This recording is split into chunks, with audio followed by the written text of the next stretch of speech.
Jamie Lee Curtis may have just given away the ending to Halloween Ends. Let's get into it. Well, sometimes that is better. Hey everybody, what's up? KillJoy Jake here, and instead of having friends, I have horror movies. I hit the mic a little there, but today we have an update on Halloween Ends as well as VHS 85, and no, you did not hear me wrong. I'm not talking about VHS 99 that comes out in like, what, a little over a week? No, we have yet another VHS film coming out next year titled VHS 85. We have a lot to talk about, so let's just get right into it. Before we do that, of course, though, if you guys can like this video and subscribe, I would greatly appreciate that. Also, a mad thank you to everyone who has subscribed to the Lethal Collective. We just hit 1,000 subscribers yesterday. Thank you for helping us get monetized over there. Now, if I can just get Movie Smoothie monetized, we'll really be rocking and rolling. So starting off with VHS 85, maybe you don't care about this though, so don't worry, there's little chapters at the bottom of the screen here. You can skip ahead to the Halloween End stuff if you really want to. You'll make old Jake cry, but hey, go ahead, it's fine, whatever.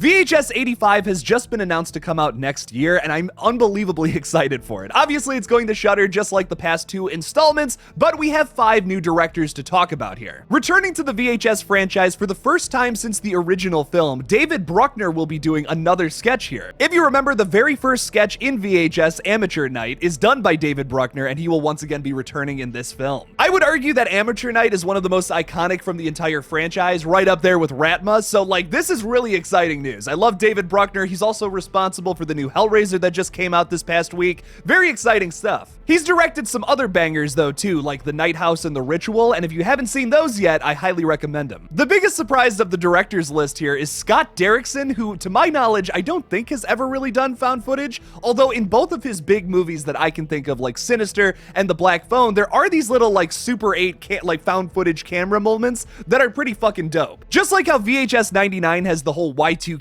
theme about it, I'm assuming that VHS 85 will have the same vibe going on, but with the mid-80s. So I'm expecting nothing less than shittier camera quality with some crazier 80s looking monsters. I cannot wait to see what David Bruckner and Scott Derrickson are cooking up, as they are some of the more familiar directors here, but the other 3 directors here are also phenomenal and highly underrated in my opinion. Gigi Saul Guerrero, who is responsible for Bingo Hell on Amazon Prime, as well as Funhouse 2019. No, I'm not talking about the movie about the evil carnival workers, the 2019 film, which is very trippy and weird. I think she's a great choice as a director for one of the skits here in VHS 85, as her style is very like low budget, campy, but also like very outrageous and big. I really like the style of her films, and I feel like that's going to translate perfectly into the VHS franchise. Natasha Kermani is next up on our directors list, and she directed the 2020 film Lucky, which was highly underrated as well. This is a time loop slasher film that you should definitely check out if you haven't already. Another director whose tone and like style of their films is going to translate perfectly into the very outrageous VHS franchise. I think we're also going to get a great skit from her as well. And then finally, maybe the most underrated from this entire list is Mike P. Nelson, who directed the Wrong Turn remake from 2021. Everyone seems to hate this movie, but I fucking loved it, and it may be my favorite from the entire Wrong Turn franchise. I really loved this film, and I have not seen his movie The Domestics, but I hear that's also very good too. I am really excited for VHS 99. We did just get a full-length trailer for it recently. It looks freaking awesome. I cannot wait for the 20th of this month when it comes out,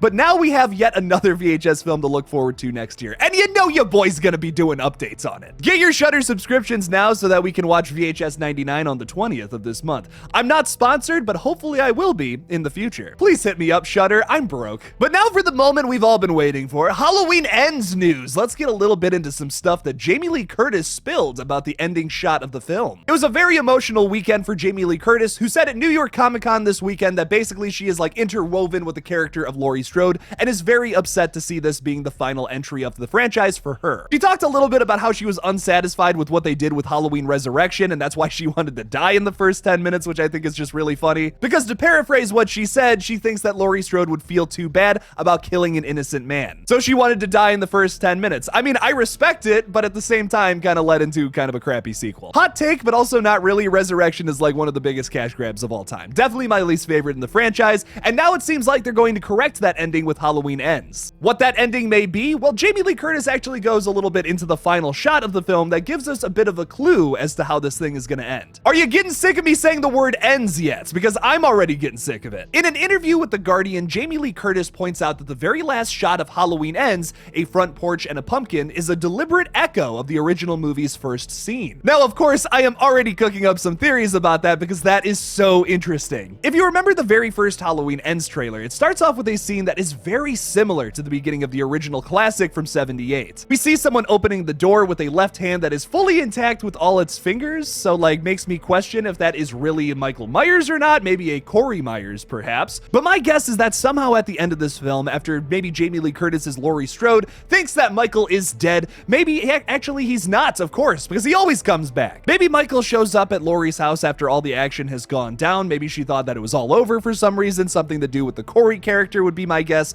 Michael shows up, they have this final battle, and that's what a lot of those scenes in the trailers and TV spots have been, where you see Laurie and Michael fighting. Maybe Corey, who is probably wearing Michael's mask and goes to Laurie's house because he's like on the brink of death for some reason, goes to Laurie Strode's house. Michael is following close behind, and as Corey walks into the Strode house, maybe Michael takes him out, and that's where Michael and Laurie finally have their final fight. To coincide with the soundtrack list, where one of the final songs is called The Procession, I'm assuming that's in reference to a funeral. I would assume that maybe Allison dies at the ending here by Michael's hand, but then of course Laurie kills Michael. Finally, we could get a sequence showing Allison's funeral and then Laurie Strode walking out of her house in a shot that is very parallel to the ending of the original first scene from Halloween '78, where you see kid Michael walking out of his front door and then his parents find him there. Think about that shot, but with Laurie Strode just distraught and then walking out her front door to nobody. Maybe Hawkins and Allison are dead at this point, and it's kind of a bittersweet ending because it's like, yes, she has overcome this evil at this point, but at the expense of her entire family and loved ones. I know that this sounds over the top tragic, but I personally think this is a very fitting ending to this trilogy. I just can't see this movie ending with sunshine and rainbows for Laurie Strode. I mean, like, as much as I would like that to happen, I really think that it's gonna be a little bittersweet somehow. With the last couple of tracks on the soundtracks being The Procession and Cherry Blossoms, I'm assuming somebody lives and Michael has died at this point,